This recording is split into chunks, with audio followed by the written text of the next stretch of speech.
ওং সাইরাম, জয় সাইরাম। সাই বাবা বলে, আমার প্রিয় বাচ্চা, আজ বৃহস্পতিবারে সবার শুভ কামনা করি।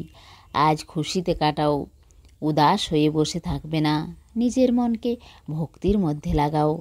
আজ আমি তোমার বাড়ি অবশ্যই আসব, তোমার প্রত্যেক কষ্টকে হরণ করতে আর তোমার ঝুলিতে খুশি দিতে। আজ তোমার জীবনে অনেক বড় পরিবর্তন আসবে, যা তোমার জীবনে আলো নিয়ে আসবে। যে কাজ এতদিন থেকে হচ্ছিল না, সেই কাজ এত সহজভাবে হয়ে যাবে যা তুমি কখনো ভাবতেও পারোনি। যখন তোমার জীবনে অন্ধকার কালো রাত ছিল, তুমি তখনও আমার উপর দৃঢ় বিশ্বাস রেখেছিলে, তখনও আমার নাম নিতে ভুলে যাওনি। তুমি এখন আর কষ্ট দেখবে না, সব সময় খুশি আর খুশিই দেখবে।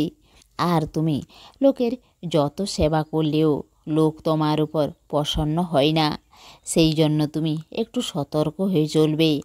আর কিছু সময় নিজেকেও দাও, নিজের স্বাস্থ্যের উপর নজর রাখো। অনেক দিন থেকেই তুমি এক অসুখের মধ্যে ঘিরে আছো, কিন্তু তোমার খেয়াল কেউ রাখে না। তোমাকে নিজের খেয়াল নিজেকেই রাখতে হবে। সব সময় মনে রাখবে, মানুষের সব থেকে বড় সাথী তার স্বাস্থ্য। সব সময় মনে রাখবে, মানুষের সব থেকে বড় সাথী তার স্বাস্থ্য। যেদিন তোমার স্বাস্থ্য তোমার সাথ ছেড়ে দিবে, সেই দিন মানুষ সবার বোঝা হয়ে যায়। তুমি কার বোঝা হয়ে যাবে না। নিজের খেয়াল রাখো, যা ইচ্ছা হয় তাই করো, কোনো কিছু পরোয়া করো না। নিজের উপর খেয়াল রাখা এখন শুরু করে দাও। এই পৃথিবীতে সবাই স্বার্থপর। এই পৃথিবীতে তুমি যত ভালোই কাজ করো, কিন্তু শুধু নিন্দাই পাবে। যেই রকম সমুদ্রে তুমি যত চিনি দাও, কিন্তু সমুদ্রের জল কখনো মিষ্টি হবে না, সেই রকম এই পৃথিবীর মানুষকে তুমি যতই আপন বানাও, সে কখনো আপন হবে না।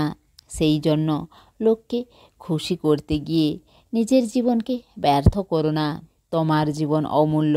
তুমি সবাইকে খুশি করতে করতে হায়রান হয়ে গেছো, তারপরেও কোনো না কোনো কমি থেকে যায়। কারো উপর বিশ্বাস করো না যে কেউ আসবে তোমার কাজের, কেউ নাম করবে, তা কেউ করবে না। তুমি এখানে নিজেই পড়বে আর নিজেই উঠবে। তোমাকে এগিয়ে যাওয়ার জন্য তোমাকে নিজেই রাস্তা বানাতে হবে। তোমাকে এখানে কেউ সাহায্য করবে না।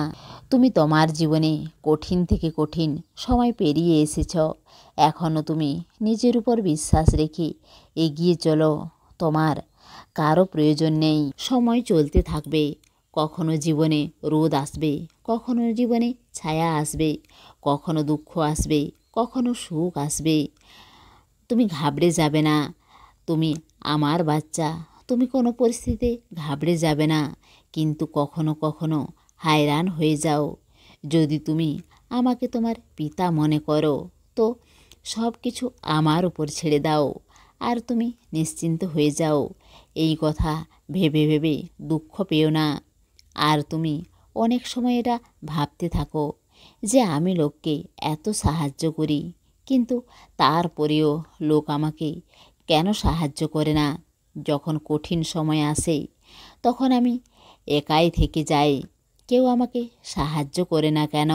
আমার বাচ্চা, এইসব তাদের স্বভাব আর তাদের কর্ম।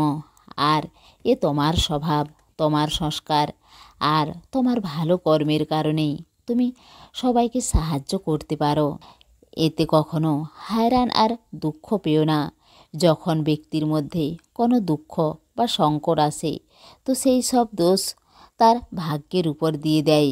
কিন্তু সেই সংকট ও কষ্টকে সামনে করে এগিয়ে চলো, কারণ আমাদের জীবনে কঠিন সময় আমাদের অনেক কিছু শিখিয়ে যায়, আর এটাই বলে যায় যে কে আপন আর কে পর। সেই জন্য কখনো ঘাবড়ে যাবে না, সব কিছু ভালো হবে তোমার জীবনে। তুমি পা বাড়াও, আমি তোমাকে মার্গদর্শন করাবো। সব সময় নিজের খেয়াল রাখো আর খুশি থাকো বাচ্চা, ভালো থাকো। তোমার সাই বাবার প্রেম আর আশীর্বাদ সব সময় তোমার সঙ্গেই আছে। ভার তোমার দিয়ে দাও, আমার উপর মিথ্যা হবে না কখনো বচন মোর। সমস্ত সাঁই ভক্তকে অনুরোধ, কমেন্ট বক্সে ওং সাঁইরাম বা নিজের কোনো প্রার্থনা লিখুন। ওং সাঁইরাম, জয় সাঁইরাম।